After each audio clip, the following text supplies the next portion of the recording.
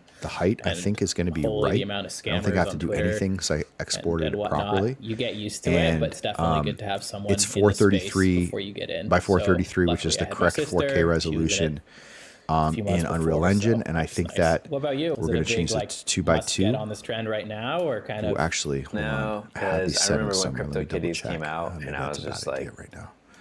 these people I on don't know ETH if I are doing want to. stupid I'm going to let it just shit. fit the Yeah, data. yeah. I know the 2 by 2 is It's technically just a more game. efficient, I'm not but going I to don't want play to that mess game. It's going to up be a waste this of import. time. So let's import this data just as is, And fresh. That was my thought for a And while. then Simeon was helping me until with the texture. 2020, So we're going to apply and I started hearing the current more and landscape more about texture it, that and I've then been I working started on, to and actually then just we're kinda, I guess look into it more. we're slowly going to and build read this up out on it more, and then I was properly. like, And okay, Jakob, that I makes think I sense. told you Was this. it easy I for you asked you to about kinda get Fortnite a into while the back. You tech? said It you seems play a like little you were pretty Fortnite every well once in a versed while. in it already. Yeah, That I mean, I I've got these things running in understand the Fortnite maps. So core I concepts, have a I guess. previous one from I'm Patagonia not a dev that or I was working on, anything, but I and want to still, work like, on have to go bringing read this up on cathedral stuff to in properly. understand So certain things. 'cause before we I'm do not anything, we're going to technical in add some of those a aspects. texture. I'm just So we're going to go guess have into a broad materials, understanding. Yeah, no, it's good. and it we'll was grab definitely, my original it's material that we definitely were tricky to working get into, on. but it was only thing was we're communication. gonna If the assign it to communication the was to on the point from either the landscape. platform or wherever we're you gonna were go doing your here. work, it was easy. But And all there's- these there's no things kind light of in the scene definitely yet, have so a we're not gonna learning see curve. anything. So I remember it was very, Oh, right. very Rumor the difficult music. Okay. the first All few right, months, Jakob. and then kind of it just I've embarrassed you enough. wasn't even like a gradual. It kind of everything Well, just let's, clicked on how everything works. Let's And kill the interview. And let's go back to some lo-fi hip-hop. And then let me know if the audio level is okay. So bring this in. Okay, so we have a material on this landscape now. So we're going to bring some lighting in. I've been using ultra dynamic sky, but I can show some different options. We'll do the ultra dynamic sky for now because I don't want to go too crazy with this. So we just go into, this is a cool plugin that actually lets me control like the time of day and stuff. So let's bring this in and let there be light. We have some material. First thing we got to do is go back to the landscape, and we've got to apply something. So we're going to apply our mud material for now. And then this is going to take a second. This is like the correct scale now. This is, nothing's been manipulated. So I feel like if there's an issue, yeah, we'll have to try it. So I kind of took a detour because I wanted to get this terrain in, but it shouldn't be that far away. Basically, we want to create a like a full Fortnite map, and you can actually invite you to this, and then you can test it on whatever Xbox, PlayStation, PC, doesn't matter. Okay, so here's some good news. I feel better about this landscape. The terrain height is correct now. So if you look at as a reference,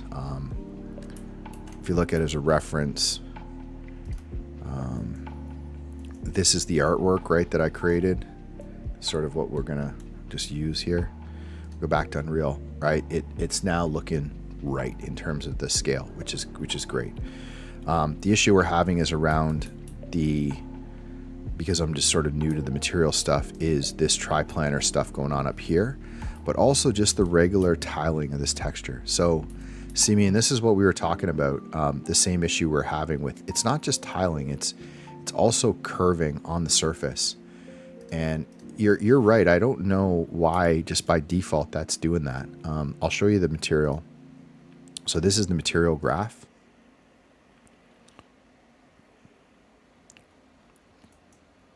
And really all it's doing is it's grabbing a landscape coordinate, which we adjusted that, so we should put that back. Did that fix any issue? Oh, kind of. Still a bit of stretching. Still a little bit of stretch. You know, and honestly, it just might be that. It might be actual kind of the normal behavior when you're getting with slopes. And you're right, the triplanar projection, is it triplanar or triplanar? I never know. The triplanar projection is probably exactly what the problem is. If I want that, I want all of those textures to be, you know, like not stretched, not tilted, just perfectly there.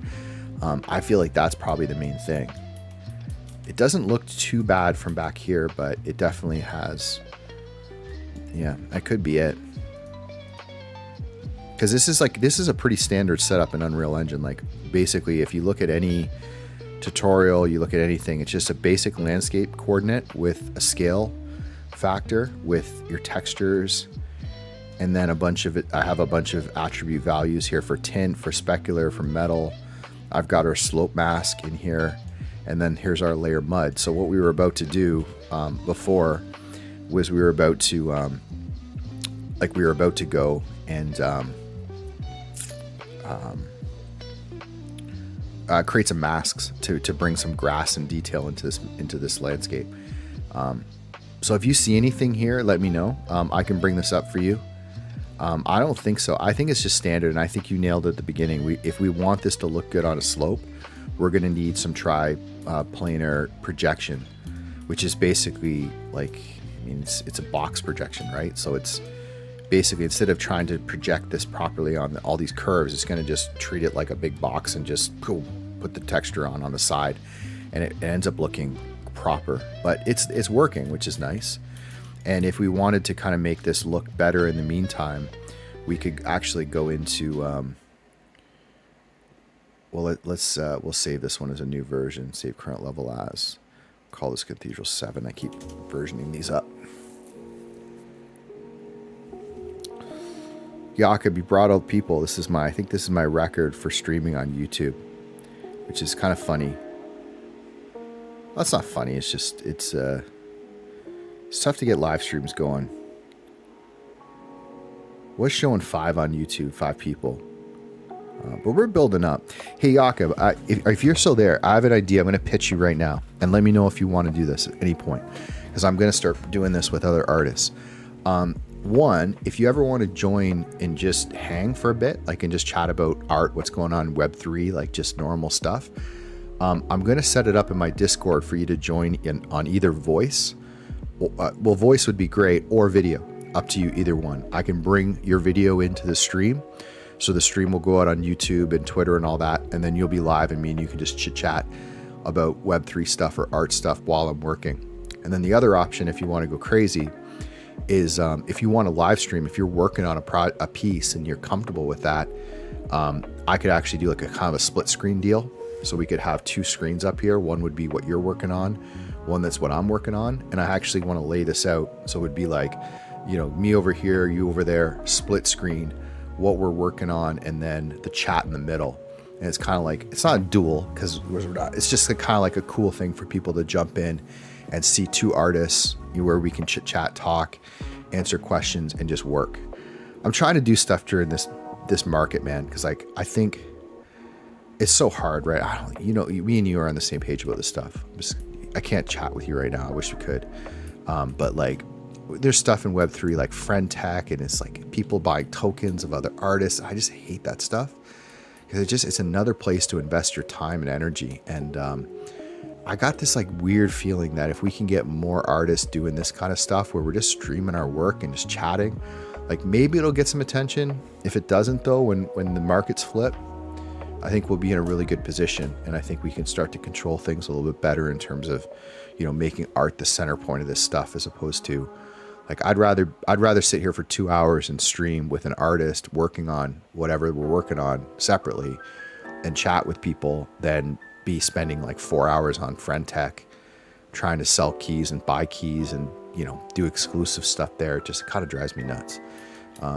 That's my real feeling. Okay, so we got a couple things to do here.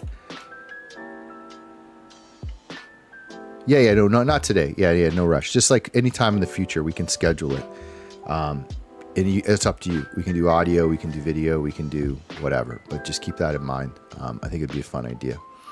I was just going to go pick a texture that is not as aggressive with its it's shaping until I can get that triplanar thing running. So in the meantime, we're going to go into, this is Quixel, so we're going to go into environments, collections, environments. We're going to go to the canyons of Utah.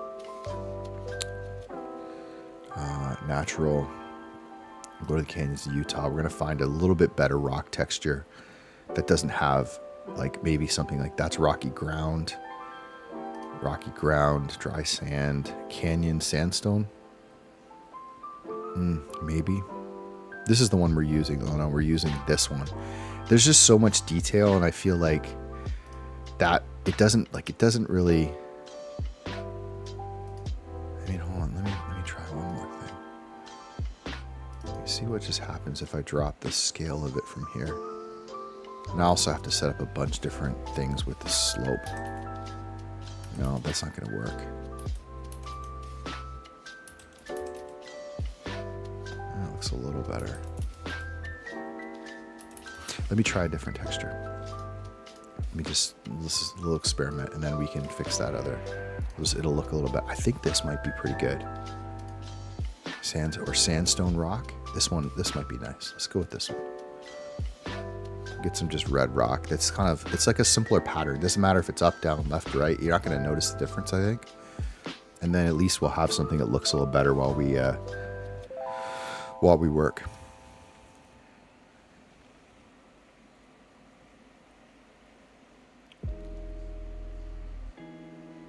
Okay, so now all we got to do is go in, because we set this up, and we're just going to change our material. So we're going to go into this sandstone rock, and we're going to change this. And then we're going to change the normals. Then we're going to change the roughness. And I think that's it. Yeah, I think this is a better short-term solution, right? Just when you're looking at this, it's still stretched. It just has a little bit less, like, it's just a little bit easier to look at, I think. So let's go back into, I should set some of this stuff as favorites, by the way. Let's is it folders? Add to favorites, there we go. Where should we want this one? Add to favorites. Okay, there we go. We're just gonna mess around a little bit with the scale here.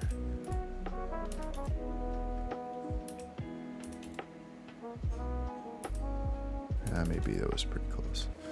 All right, I think that's gonna be all we can do on that until we actually we do the triplanar thing, which maybe we can do.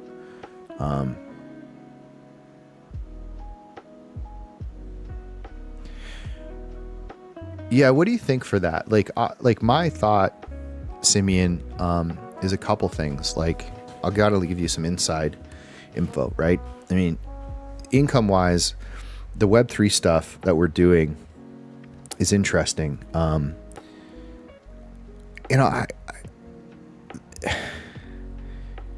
The friend tech thing, I don't know. I got to do it. I got to go into it, and really, it's you can monetize that, but it just seems short term. This has happened before in Web3. It's basically an airdrop play. So what people do is they get in, they buy this token, they start putting money into artists, and yes, you can make a few bucks there, but it's all speculative, and then they're all waiting for an airdrop to come in, which is fine. Just as an artist, it's like, hey, you want to put your time and energy into something that's going to stay. And so far, I haven't seen anything in Web3 stick around. Like, Twitter has been there from the beginning, and then you have your platforms, Foundation, Super Rare, etc. That's all good, but like nothing that has come up has actually stuck. And even like you hate to put the energy in there when you know that it's going to disappear, and that's my problem. Monetizing, like, I would love to obviously get into a place where everything is supporting like the Web3 stuff and the sales and the selling the art. That's where I want to go to.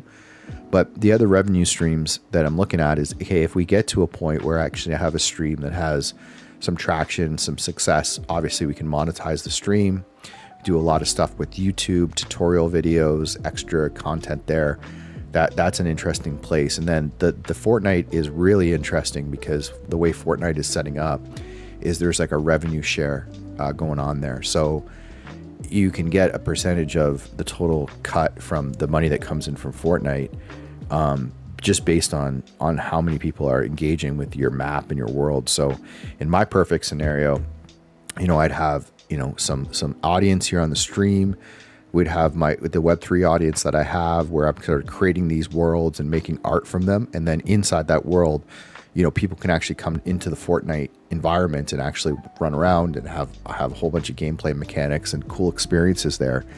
And they'll all kind of work together. And there would be 3 revenue streams, right? The streaming content revenue that's sort of out there. If you grow your audience, there's the Web3 sales and revenue, and then there's the revenue from the Fortnite stuff. And I kind of see those 3 together. But it's a slow build. And it's starting for me with just streaming my work, because that's where I put the majority of my time during the day. And I figured I might as well be doing something at the same time. So I'm happy with this for the short term. There's a few things that we have to do here, and we're going to just go through them. The order is, we got to set up the layer mask and create like a grass layer. And so we have grass mud, and then we can maybe see whether we'll use the slope in Unreal, or just use the slope mask that I have from GAEA. Then we have to do distance scaling. So we need to have the texture from this far away have a different viewing distance than we get low. Because we know that when we're here, we know from here it looks pretty good. We've got actual kind of mud texture that doesn't look bad. And then once we start to put in some grass and we add the trail, like we have a real world data, this is the kind of the point. I have actually the trails that are all around Cathedral Rock that I want to bring in. And there's a bunch of stuff to do. I mean, there is a bit of tiling, but once we add, we'll be able to fix this. This looks good from this side. And even if we run up to the edge of the rock face, it's not awful. But that other texture is the one we definitely want to use. And look, we've even got some clouds coming over top. How cool is that with the shadowing? This texture looks okay, right, from here. But then when we go out, then we start getting our tiling. So what we really need is we need distance scaling. So we need the texture to look different from different angles as we go. Evans, how you doing, brother? I'm doing good. Man. We're working away, right, in Unreal Engine.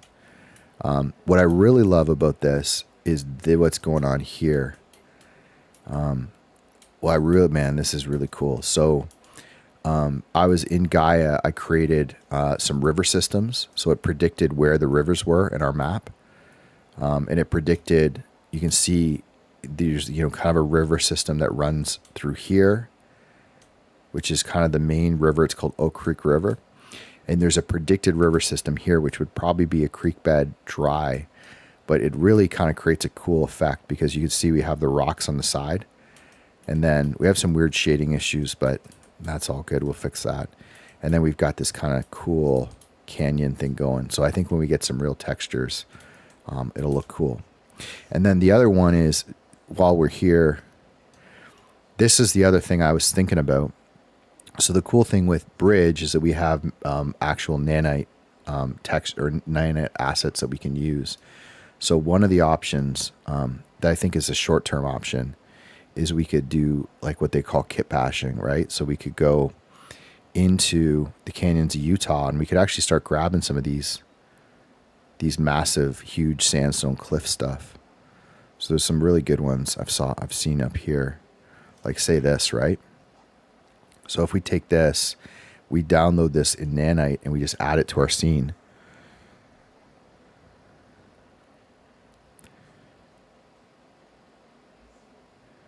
And then we just drag it in. Close this for a second.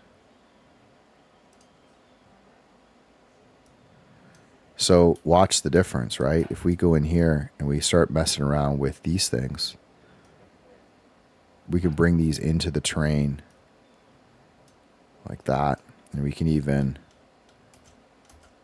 scale them up to something like this.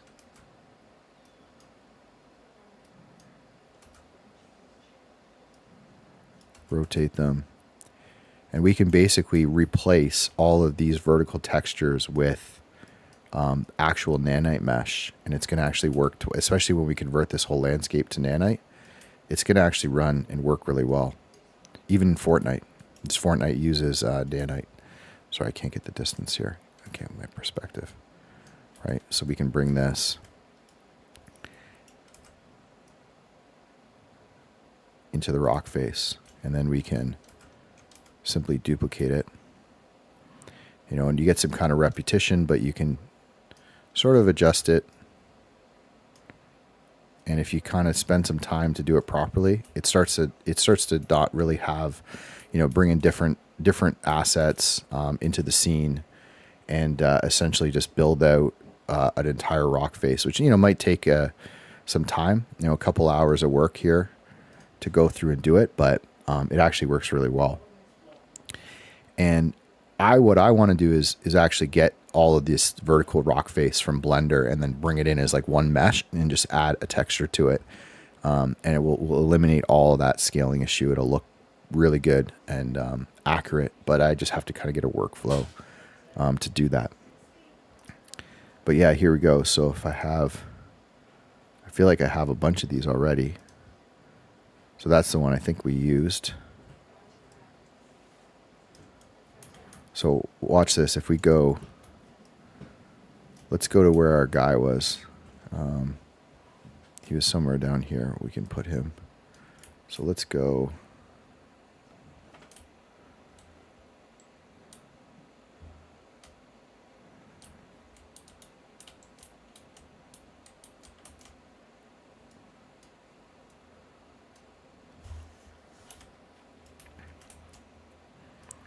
It's kind of like look at something like this, right?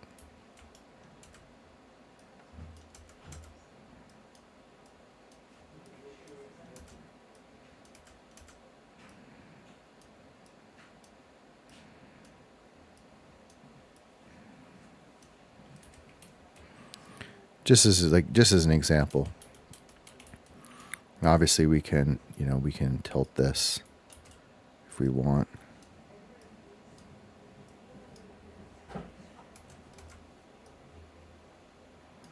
Bring it into the terrain, that kind of thing. But just an idea, not a finished thing. Just if you look at this now, like if you bring a character down here and play from this level, just to give you an idea of the quality, right? Look at the rock face now. Can't climb up this, but you know, you got this rock texture, then you get into this, you get all that displacement on the landscape. It just looks so much better. And we can even go up to here, kind of see what it looks like to look up at, right? A huge difference. So you can start to imagine when we actually go through this environment and start adding that detail, it's going to come together really, really well. It's going to be a fun project. Okay, so let's do the landscape texture. And I'll just kind of put the camera over here for a second. And by the way, we can adjust some stuff to make this look a little bit better in the short term. So let's go simulate real sun, real moon, real stars. And then let's go with, we'll turn on some aurora at night. Should have some more of these things for volumetric.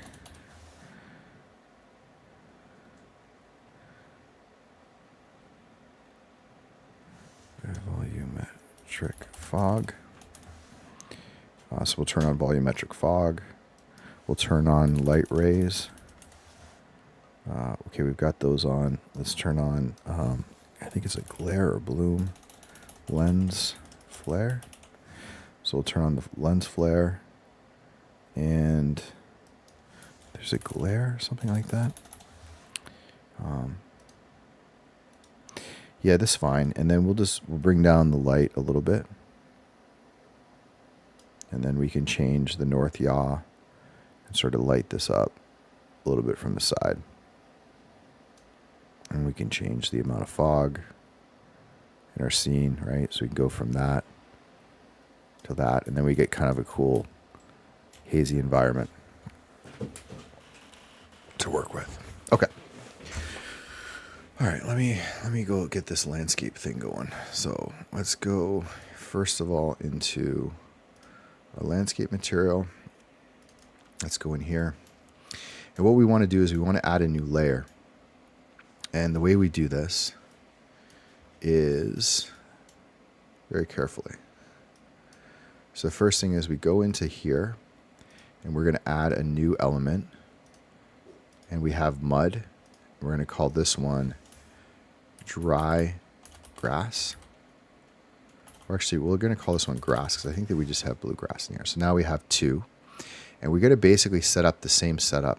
So we're going to go duplicate here. And we can use the same slope settings. So we don't have to change that. So this is the slope mask that's going on right now. And then we need not the slope, which is the top one, which I think is the rock, is we just need this. So we're going to take this whole thing. We're going to duplicate it. We're going to bring,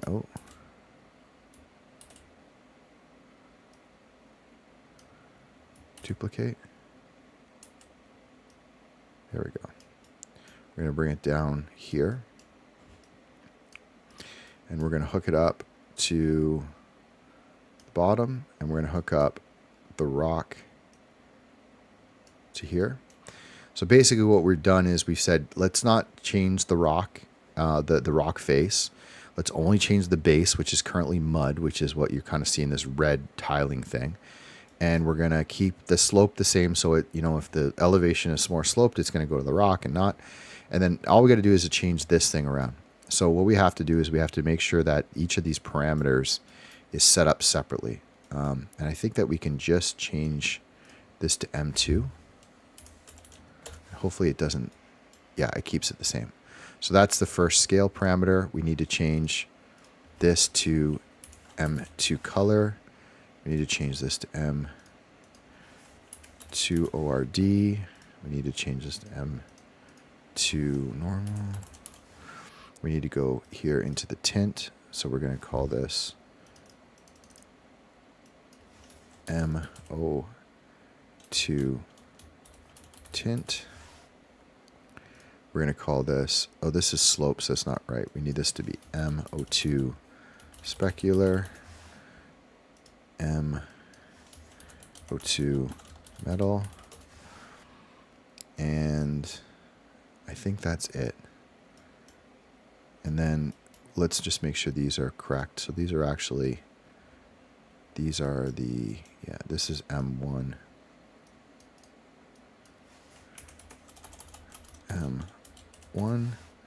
M1 metal. Let's change the M1 metal. M1 color, M1 that. Slope, slope good. Slope tint. M1 01 tint. And then what we can do with this to make this our life a lot easier is all of these values we're going to put into a group. And we're going to call this group now, we're going to call this group material 02. Okay, so this is the second material that we have. And now we're just going to make sure that each of these parameters are in MO2. So there's group MO2, group MO2, group MO2, tint 2, metal MO2, specular MO2. Cool. Now these ones here are going to be in one called M01. We're just going to go through, make sure these are all in O1, M01. And we can change the sort priority is what order these are going to be on our list, which we can get into changing. If we had done this at the beginning, it would have made life a lot easier because we wouldn't have to do it. So we're going to call this slope. We wouldn't have to done it when we did the duplication, but regardless, you'll see in a second why this is worth doing now. So this is slope. And then we can also put all this stuff in slope. Okay, slope.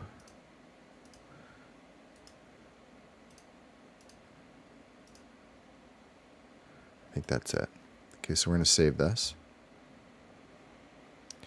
And now we have to make sure there's something I'm missing. Late pair, air shoes, slope, layer grass. Oh, okay. That's if we add grass. We'll do that in a second. So let's grab this and then comment. And we're going to call this material O2. And we should just keep this at material O1. And then we're going to change this one to slope. Actually, well, that one's already good. Okay. So now at least we just have something that's kind of organized. We can get into like these connectors and everything, but I think this is correct. So I think this is going to work. And now if we go to our material instance, so this is where we can change those variables. Now look, we have MO1, MO2. These material textures we must have missed. So we're going to move those, and slope. So we have some organizing here. I got to see where those material textures would be. Did we not change these ones? These are all grouped. Okay, this one we missed. This is MO1. These are MO2. Okay, and then the slope should be, okay, so it should be in slope, slope, slope. There we go. Really powerful within Unreal Engine. And if anyone's done 3D stuff and other tools, like Blender, for example, like, man, just you wish that you could have better control over creating like nice material graphs and then having instances. It's not as clean as in Unreal. So now the order is messed up because this is where we'd want to group these together.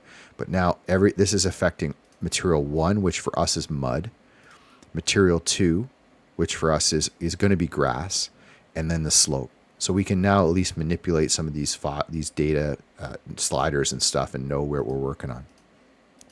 So for 2, it's really simple. We just need to go and find a ground texture that's going to represent a grassy area. And we've already kind of done this, and it may actually already be set up because we have a grass texture, I believe, that we already had as our default. So let's just go double check in Megascans what we have. And maybe we'll bring in a new one. Yeah, so we have mud, rock, canyon. So let's go grab a new texture. And this is the ground. So the key here is like, this is going to be kind of like a bit of a grass texture, but we're going to actually add real grass. So you're not going to see this. You're going to actually see this as much as you would think. It's going to be mostly covered. So kind of in an ideal world, you'd have a texture that kind of feels like what ground that had a lot of grass in it would look like in Utah. But we're going to or Utah or Arizona, we're going to just try to get something. We're going to go back to home. We're going to look at surfaces, and we're going to look for a ground surface. We're going to find something that kind of makes sense. It's going to have a little bit of dryness to it. You know, it's going to feel like it's got some grass part, but it's also seems like you could imagine it being in a terrain like this. Forest floor. Forest floor.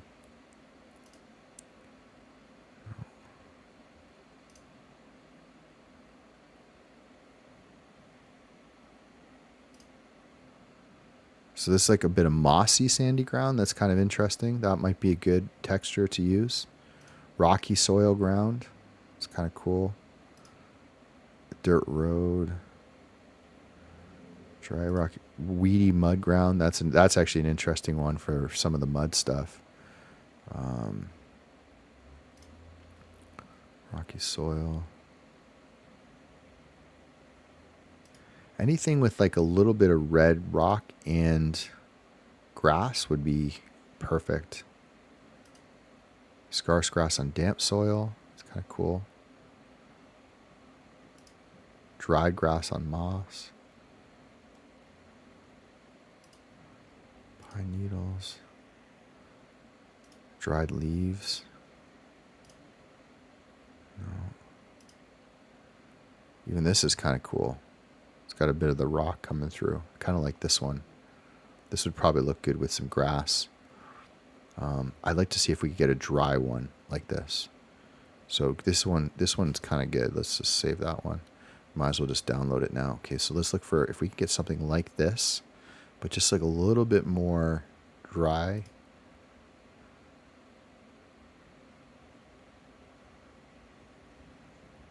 If you're in the chat and you see something that you think would be cool, let me know.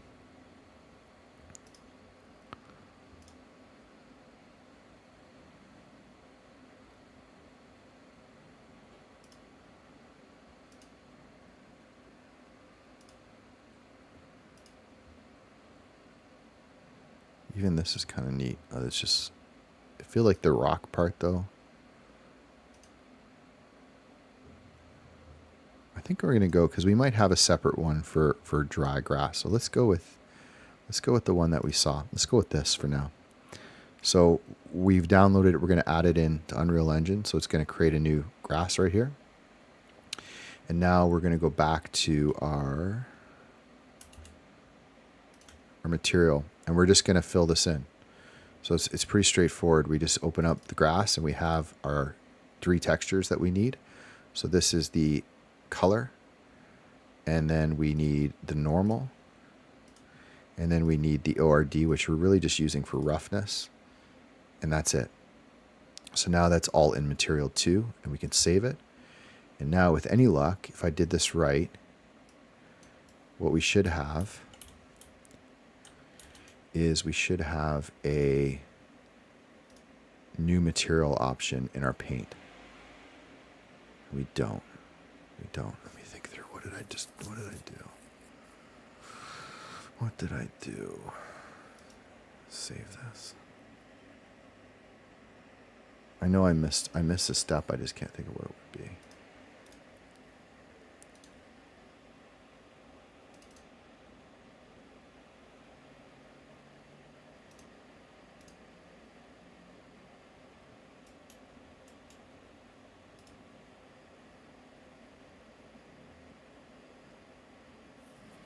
Mud and grass. Saved. Mud and grass. Landscape. Scobell Cathedral. Landscape. Mud.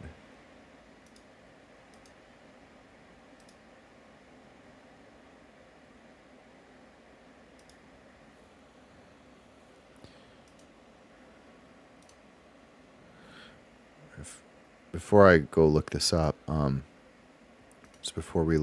there's I've seen people say in the past that sometimes you have to just like refresh this for this to work. So I'm just going to try to switch it over to this landscape.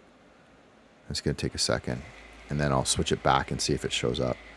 If I'm curious now.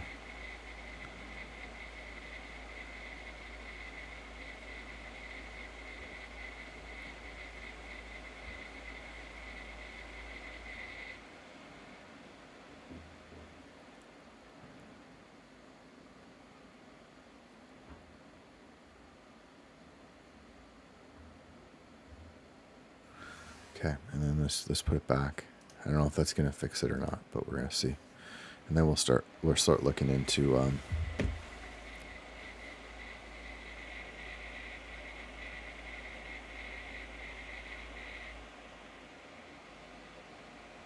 if this doesn't work, we'll start looking into what I missed.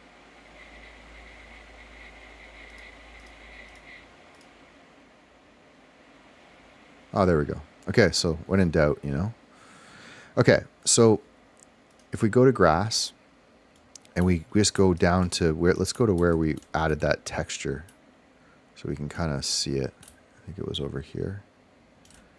Let's go grab our massive canyon. There it is. Okay, so we'll go over here. Bring this down, bring this out. And then what we can kind of do here is just test this. So we'll go into landscape. We're going to go into paint. And if this works, we should be able to paint our grass texture right on the landscape. There it is. Okay, so cool. We have a texture. And what we really care about is what it looks like at this level, not at what it looks like high, because we're going to add different scaling options. So now if we play from here, we can see, okay, you know, a little bit too big, but it's working. And then there's our texture there. So now we can go back into our material, and because we set up our settings here, we can change the scale for just this material. So now if we drag this in, damn. Oh, specular. What am I talking about? Scale near. 0.1 to bigger, 0.5, smaller, 0.8, 1, you know, let's go 0.6. And by the way, I just want to see with the specular. Yeah, let's bring it all the way down, because there's something I learned about grass is that grass always looks brighter than it should, because normally the light bounces all around the grass. So from far away, it looks dark. But when you actually don't have the grass texture, it's going to look like that. Okay. Save this. Play. Okay. So now we look at the rocks like, oh, it's not bad. I mean, I think there's probably too much rock here, and maybe the tiling is way off. Maybe it needs to go even bigger. I mean, the tiling is going to be a disaster on this material, but whatever. Let's at least try it and see how it works. So this is the big test that I really been wondering about. So obviously the tile of this material is disaster. Let's just make it so it's a little bit easier to handle. No, 0.5, 0.2, 0.3, whatever, 0.5. Let's just go back to that. Okay. So the way that this should work is now, and I got a feeling that there's going to be something I did wrong here, but let's test it and see if it works. So what we want to do is see what happens if we just tell Unreal Engine where we want the grass and where we want the rock based on the maps that we generated in Gaia. So let's go to unlit. It's not that good to see. Let's just we'll just kill our fog for a second. So we'll go here and we'll just kill our fog. It's a little bit easier to see this. Okay. So we're going to go into landscape, and we're going to go into here, and we're going to import a mask. And I got to worry that this is not going to work, but we're going to see. So in the grass one, I think actually the mud might be the one we want. So we're going to go grab our ground mask, and then we're going to fill the whole layer with grass.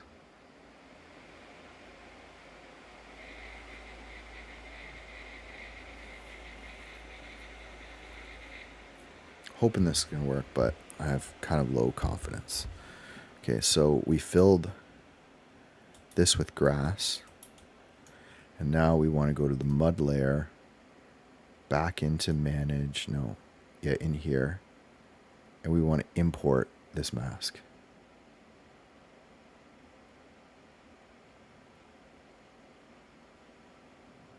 And if this doesn't work, then I got to go back to the drawing board, because it has to do with like layer weighting, and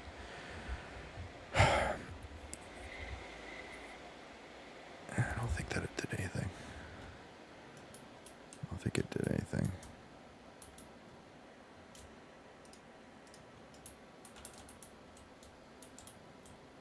No, it's all grass.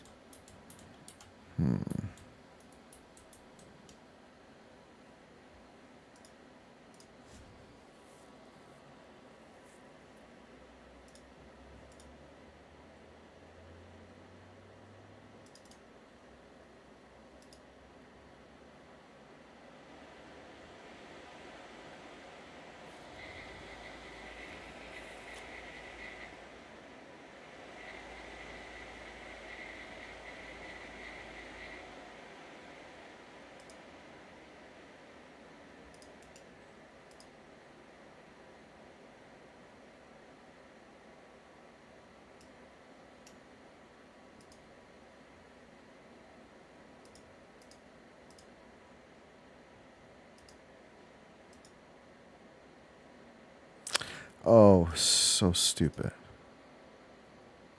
So stupid.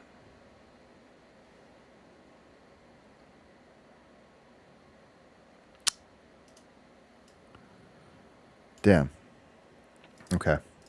So what I did was when I exported the masks from GAEA, I exported them as images instead of masks, which I don't know how I did. While I'm here, I want to try something really quickly. I think this should be pretty straightforward. I remember reading this.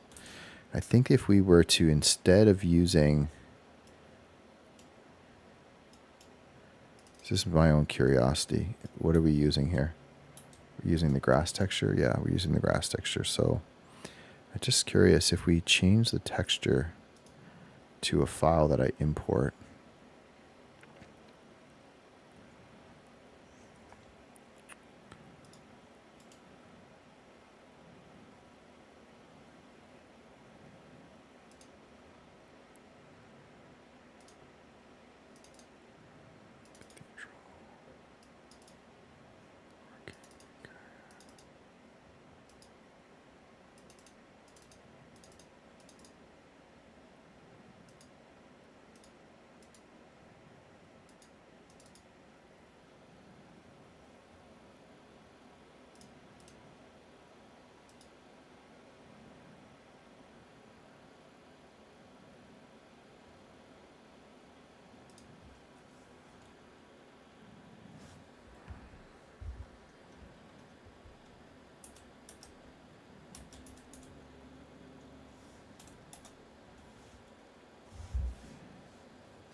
There's a formula that I'm thinking about. It's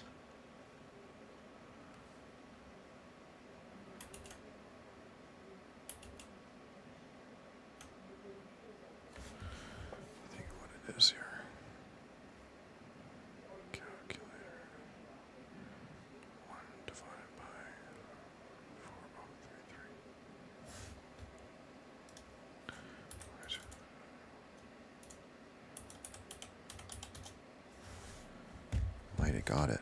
Yeah, that might have got it. Okay, cool. This is actually a really big deal that we figured this one out. So I'll tell you why in a second. So what I did was I imported this terrain map, which is the actual imagery that we created in GAEA, and which means that we can also bring in the satellite imagery that we have for that location. So what we can do is we can blend this together. So it's kind of cool. If I turn off the slope and actually change the slope fall off to 0, I think, change the angle to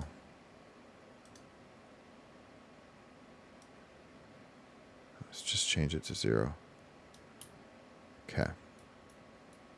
So this looks kind of weird, but what's happening is we're actually getting that proper grass, and it's just color. There's no detail here, so it's just color, and but it's masked properly across the landscape. So what we got is, we've got real, like an image that's just basically projected across the entire landscape, and let's just see what it looks like lit. It's not going to look very good, but you can see that you actually can now have, it's grass color here. It's, brown here where there was sort of the rocks, and then you can see that the color changes up here, and it even changes up here. And this is a kind of a cool thing because it's going to let me blend in some satellite imagery and see how that looks on this landscape. I know it looks like crap right now, but it's this formula. It's just 1 divided by the size of the image texture, which should be 4033, which is what it did, and it worked, which is super nice. So we can blend that in, and then we can use the normals. We can export a normal map from this and use it. It's going to be kind of cool. Let me just try it with the satellite image if I have one. Don't think I do though. I'd have to go into Blender, but I'll try that after. But the masking didn't work, and I have to think about that. Why that? What do we have to do? Let's go back to the landscape and let's fix this first. So, grass.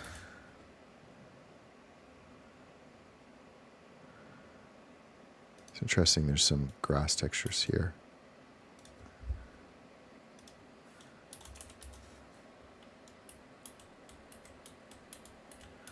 This grass texture is probably a bit better.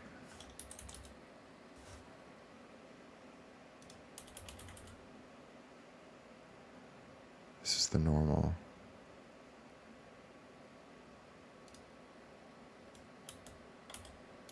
I'm going to go back to my original.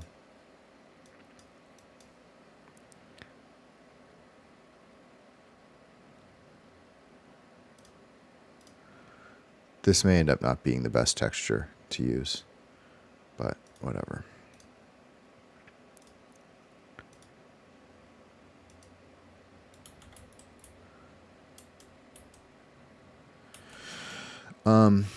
And then our slope, we have to fix that again. So that's going to be probably 55. And then our fall off needs to be like 1.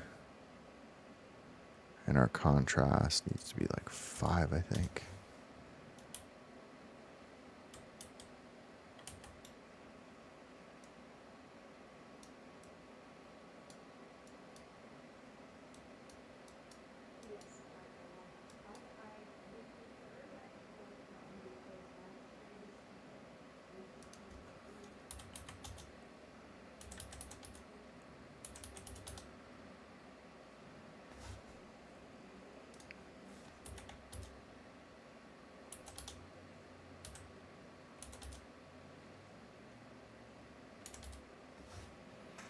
Okay. At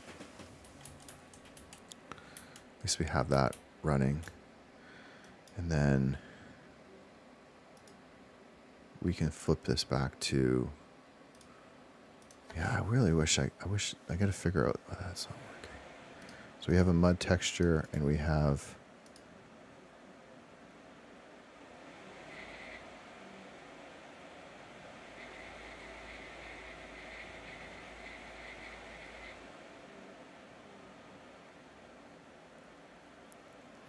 I mean, the truth is,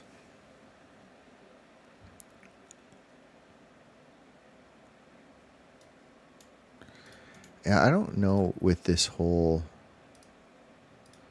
like, oh, because we determined the mask might be the issue. Let's try it with let's just try it with a random mask. I have some random stuff. So let's just say if we have, let's just use some random mask that we have, probably in from QGIS layers. Yeah, let's just try, see what happens. So this is a mask. Sure, just curious. It's just nice to know that it's working, and then, oh, there you go. That didn't like that. I don't think I even saved really anything. That's too bad. Actually, while we're here, we'll go generate a mask in Gaia. Oh, it's almost 6 o'clock. All right, I think we're probably going to wrap it up here. I'm going to still get some clips and start to post. But hopefully kind of get a feel for where I'm going with this. Ultimately, when this is working, we'll have, and I almost am considering not even having the ability to paint the terrain. It's a nice feature, and it certainly would be cool to be able to override it, with a texture. But what I actually kind of want is the whole material to just work with the masking. So if you kind of look at what I have here, actually we go to color. We have, like, we're never going to go into Unreal Engine and paint these things in. We can create anything we want here to simulate where we want certain colors and certain landscape textures, where we want rock, where we want grass, where we want dry grass. And I actually think the better solution to all this, instead of actually using the painting, would be just to create a texture that has the masking built in. What I was hoping is that we could use both, and then we could override it. But I don't know, actually, to be honest, how well the masking stuff is going to work. I'm going to try one more, maybe before we go off. Let's try this one time, and then I'll at least know what I have to solve after. So I got to figure out, why was I not getting? Why am I not getting a black and white mask for this?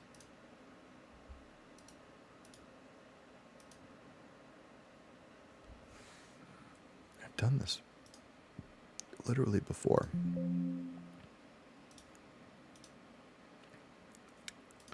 So this is my Patagonia world file that I was creating and working on previously. And I know for a fact that I got masks out of this I just missed a setting somewhere.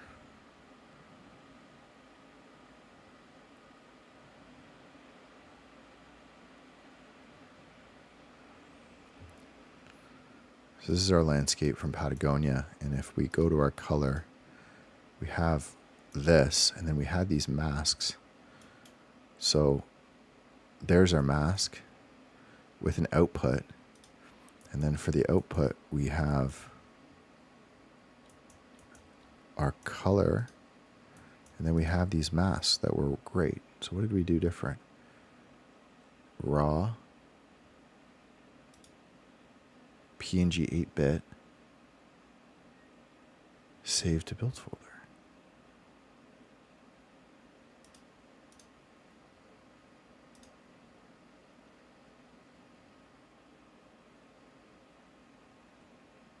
Huh.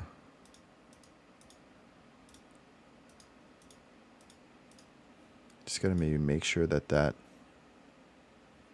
just gotta make sure that that mask is producing a black and white mask. It should be. Don't really know what was different between those two.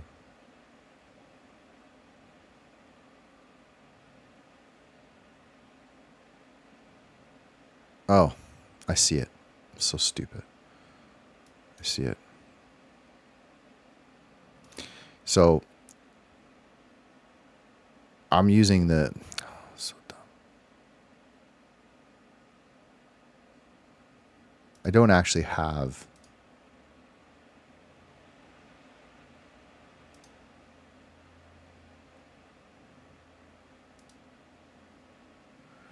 This is the actual mask. And this is the actual mask. This is the one I want. This is so dumb. Actually, this one.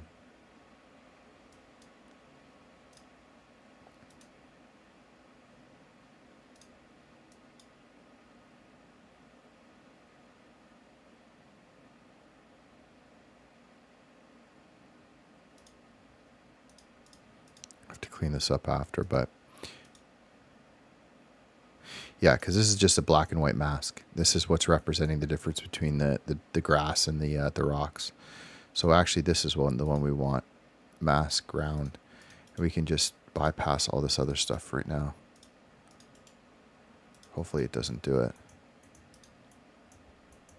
And then this is our mark for export. Hopefully it's only going to do this one. And then we'll put this to raw.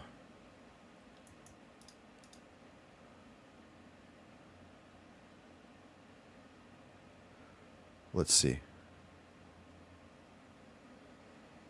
It's going to take a little bit of time.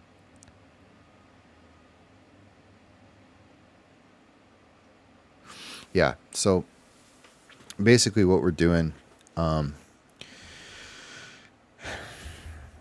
if this works, then we're in business. I just don't think it does, because I think the way that these paint layers work, I don't think they're going to look for, I don't think a hide mask is going to work. Let me just look into mask with paint layers landscapes UE5.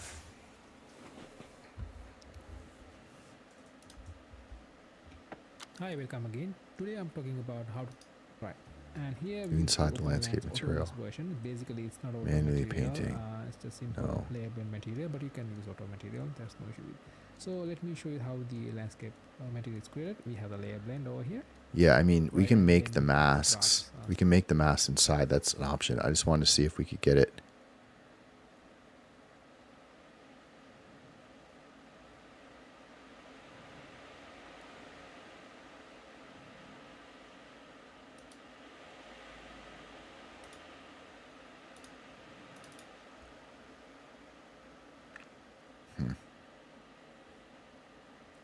Okay, so we should have our mask now.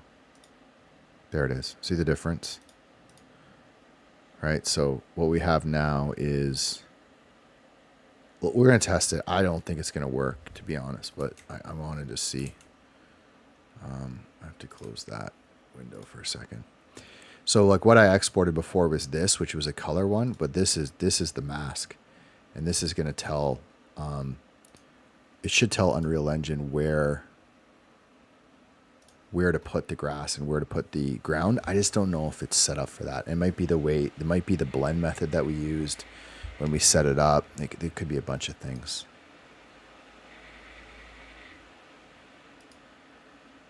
So first of all, we got to get rid of this stuff behind. Okay, because it's causing. Okay, so let's just see right off the bat if this works.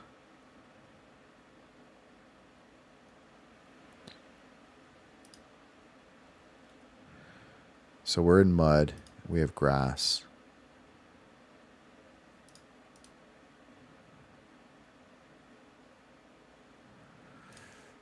Yeah, I think the weight blending is really the issue. Let's try it.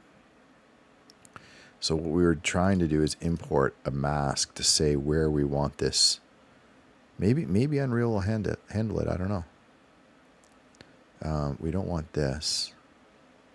We want to be in paint. We don't want a height map file. Where was it? There it is. Okay, grass. We want to grab our working GAEA output.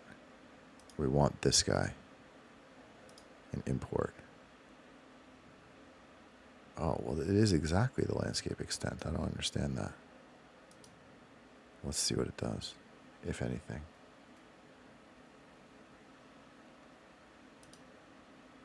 Doesn't look like it's going to do it. Damn.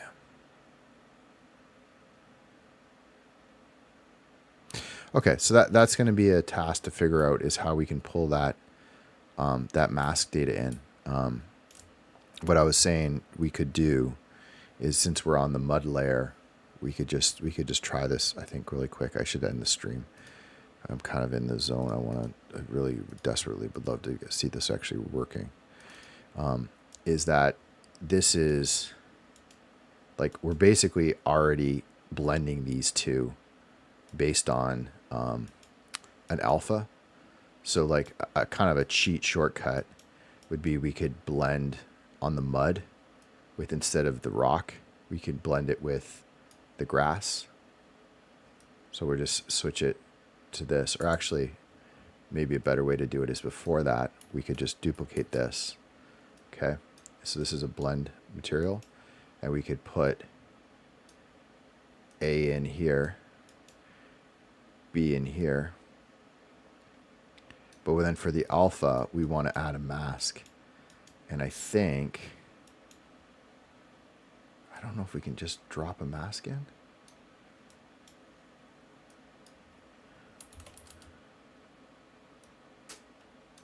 That's not what I wanted. I don't know if it's as simple as this.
There's a lot of unknowns here of whether this is actually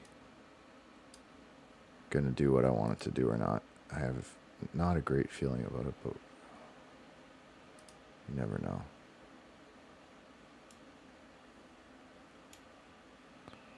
No. So if this worked, we could do this with a lerp. Wait, how did we do it with this? This is, oh, it's like a special slope mask. Oh, interesting. It is not grayscale, so it's using red. That's interesting. So maybe I made a mistake. What was this? It was linear color.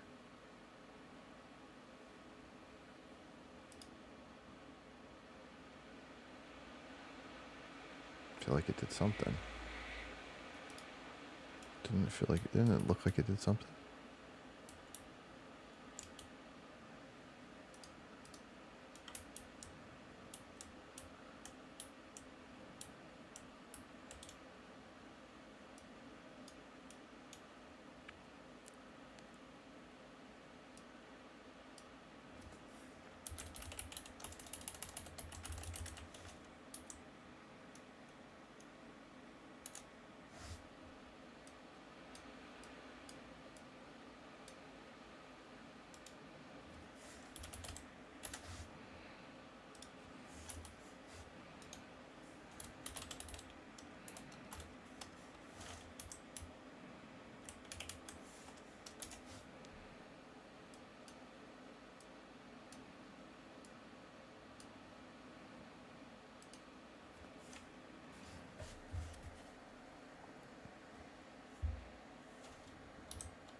Wishful thinking, but it was just an idea.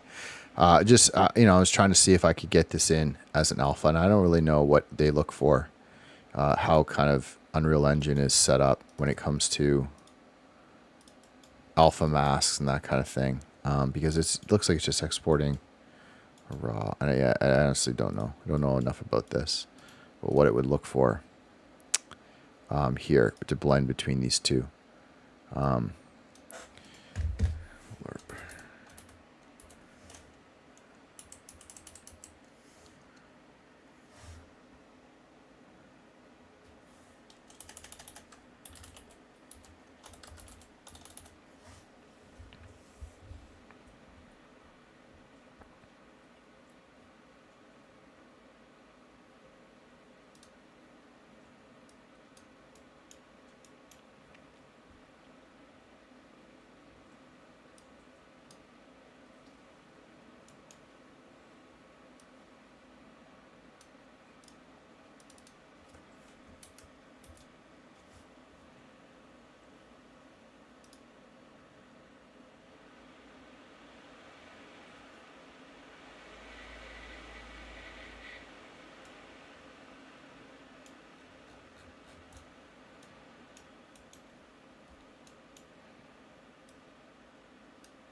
Okay.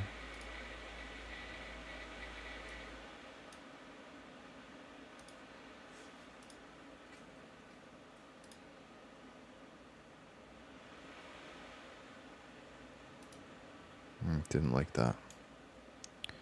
Didn't like that.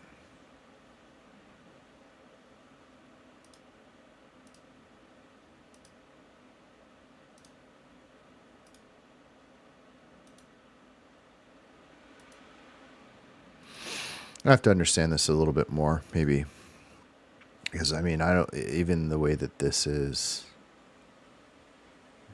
If you change.